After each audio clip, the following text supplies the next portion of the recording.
Caffeine is a psychoactive substance that occurs naturally in coffee. Manufacturers also include it in many sodas and energy drinks.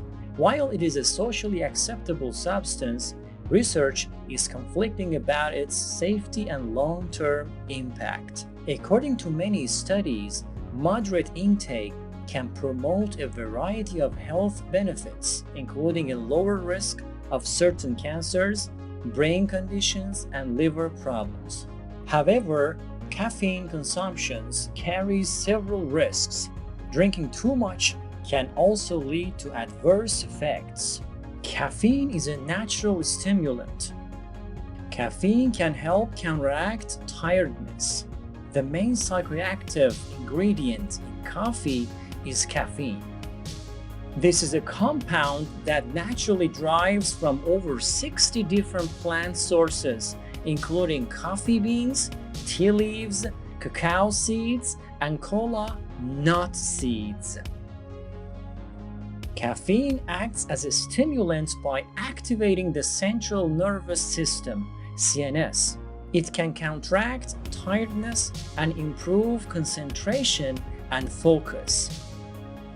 Outside of coffee, people commonly consume caffeine through tea, soft drinks, particularly energy drinks, and chocolate.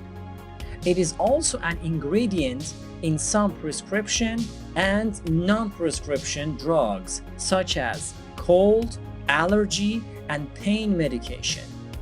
Benefits, as well as its stimulating effects, caffeine may provide several health benefits.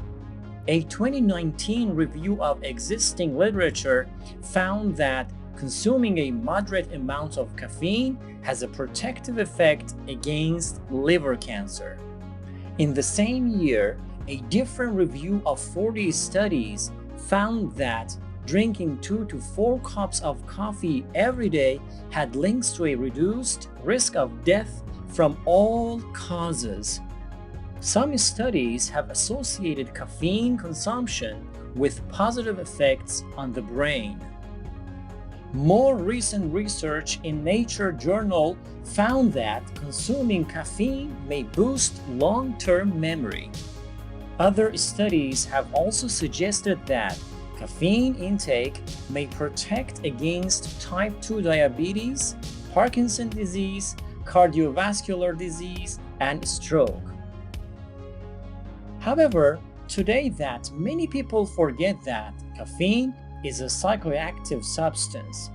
This may be due to widespread consumption. Caffeine crosses the blood-brain barrier to stimulate the CNS. Adverse effects. However, ingesting caffeine in high doses may lead to more harmful effects on health. A 2015 review identified several unwanted side effects of consuming more than 400 milligrams of caffeine per day, including a fast heartbeat, anxiety, agitation, restlessness, sleeping problems, tremors. In 2013, the results of a large prospective study suggested that consuming 300 milligrams of caffeine a day during pregnancy may increase the risk of having a baby with low birth weight. A more recent meta-analysis of 17 studies that involved 233,617 participants suggested that drinking 3 to 4 cups of coffee every day may increase the risk of a heart attack in men but not in women.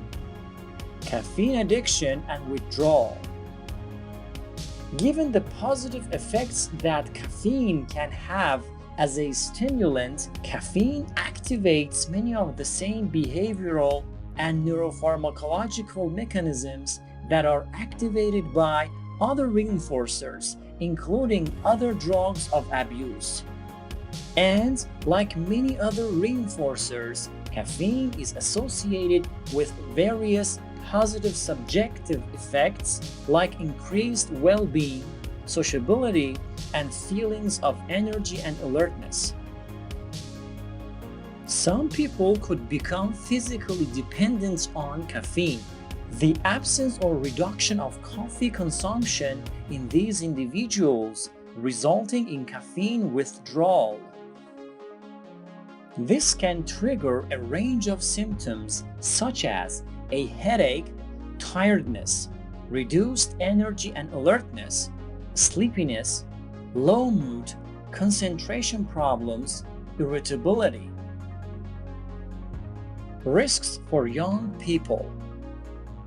The majority of pediatricians recommend that young people should avoid caffeine consumption, as researchers do not fully understand its effects on the developing brain.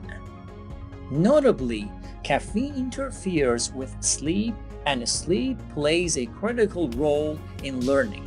Some laboratory research suggests that caffeine interferes with sleep and learning among adolescent rodents, which in turn hinders normal neurological development that is noticeable into adulthood. Some psychologists are also concerned that a pattern of caffeine use or abuse among young people may lead to subsequent problematic drug and alcohol use. The Food and Drug Administration (FDA) suggests that people talk to a pediatrician before introducing caffeine into a young person's diet. Michael R. Taylor, the Deputy Commissioner for Foods and Veterinary Medicine at the FDA, said, "We're particularly concerned about children and adolescents and the responsibility FDA and the food industry have to protect public health and respect social norms that suggest we shouldn't be marketing stimulants such as caffeine to our children." Many food and drink products now contain added caffeine to enhance their stimulating effects, such as jelly beans, waffles, syrup, and chewing gum. Takeaway: studies into the effects of caffeine have produced mixed results. While moderate consumption of caffeine is unlikely to produce harmful effects in most people, reactions to the stimulant depend on highly individual factors such as genetics and accompanying lifestyle choices. People should be mindful that they are consuming a psychoactive substance when they use caffeine. I hope you enjoyed this video. Until next video, live long and prosper. Take care.